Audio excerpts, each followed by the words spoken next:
Hello दोस्तों, स्वागत है आपके अपने YouTube channel B Kumar sir में। मैं हूं आपका दोस्त महेश कुमार। तो चलिए आज सीखते हैं 7.2 का मैथ और कक्षा 10 है। क्वेश्चन नंबर 6 है।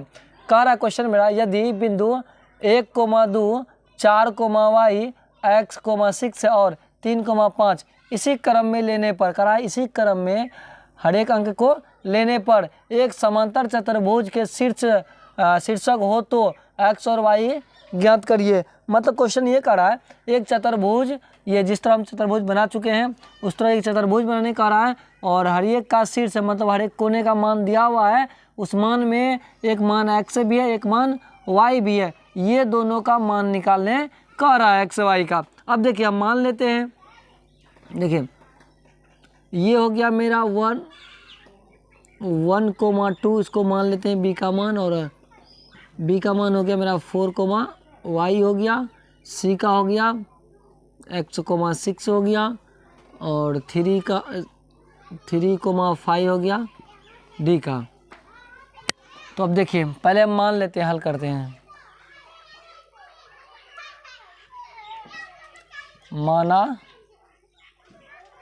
कि, अब देखिए माना कि बिंदुओं लिख देते हैं। माना कि बिंदुओं A 1,2 है और B 4, y है और C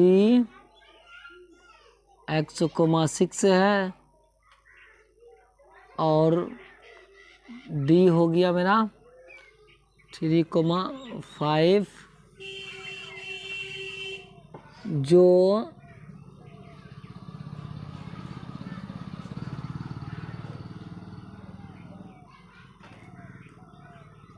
समचतुर्भुज के शीर्ष पर स्थित है। क्वेश्चन मेरा कह रहा था कि यदि बिंदु इतना इतना में इसी क्रम में होने पर समांतर चतुर्भुज के शीर्षक हो तो x y का मान निकालें।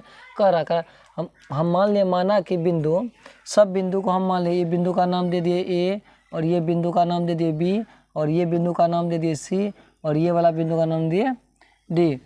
और यहाँ लिखेंगे और AC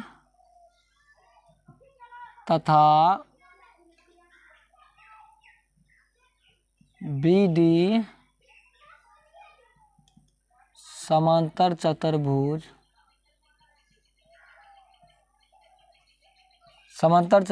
के विकर्ण हैं।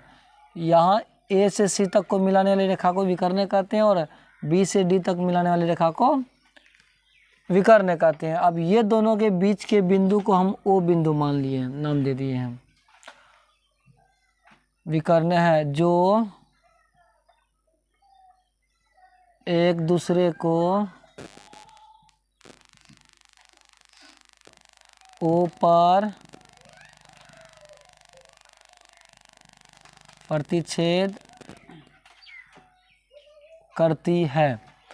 चलिए हम मान लिए हैं। अब देखिए क्वेश्चन मेरा क्या कह रहा है, बिंदु इतना इतना दिया गया है और हमको वो बिंदु किस जगह स्थित है उसी का मान मांग रहा है। तो देखिए हम विकर्ण निकाल लेते हैं। AC का निर्देशांक बिंदु निकाल लेते हैं।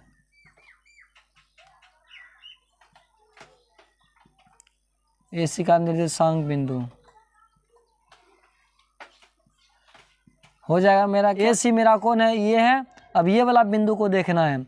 अब देखिए मेरा ये का मान x1 ये हो गया मेरा, और ये y1 हो गया इसके लिए, और इसके लिए x2 ये होगा, ये मेरा y2 हो गया। अब देखिए AC का निर्देशांक बिंदु फार्मूला होता है इसका x1 प्लस x2/2, ये होता है फार्मूला। फिर इसको बराबर x1 प्लस x2/2 होता है, ये फार्मूला होता है। अब देखिए उसको यूज करते हैं। x1 प्लस x2/2 बराबर x1 प्लस x2/2।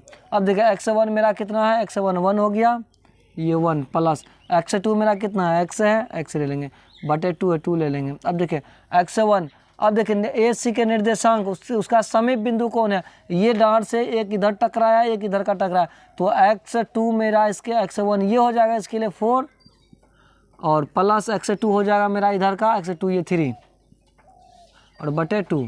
अब देखिए ये 2 बराबर में कट गया। अब देखिए 1 प्लस x है बराबर 4 3 जोड़ देंगे 7, ये x यहाँ रहेंगे बराबर यहाँ आएंगे 7, एक उधर जाएगा -1, x है बराबर 6।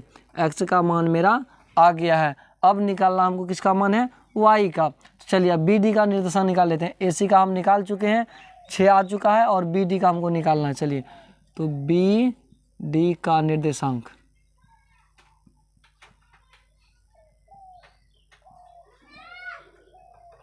बी डी का निर्देशांक बिंदु। अब देखिए y के लिए निकालना। चलिए तो y वाला फॉर्मूला है y1 प्लस y2 बटे 2 बराबर y1 प्लस y2 बटे 2। अब देखिए y1 अब इसके लिए बी डी के लिए क्या हो जाएगा मेरा हो गया 2, y2 मेरा हो गया 6 है बटे 2 बराबर y1 मेरा हो गया y प्लस y2 हो गया मेरा 5 बटे 2 है। अब देखिए ये बराबर ये दोनों कट जाएगा 6 2 8 हो गया बराबर y प्लस 5 है, 5 को इधर भेजेंगे y बराबर 5 को इधर 8 - 5 हो जाएगा, y का मान 3 आया। इसको इस तरह भी लिख सकते हैं। तो y का मान भी आ गया मेरा, x का मान भी आ गया। यही प्रूफ करने का था, यही हो गया मेरा प्रूफ।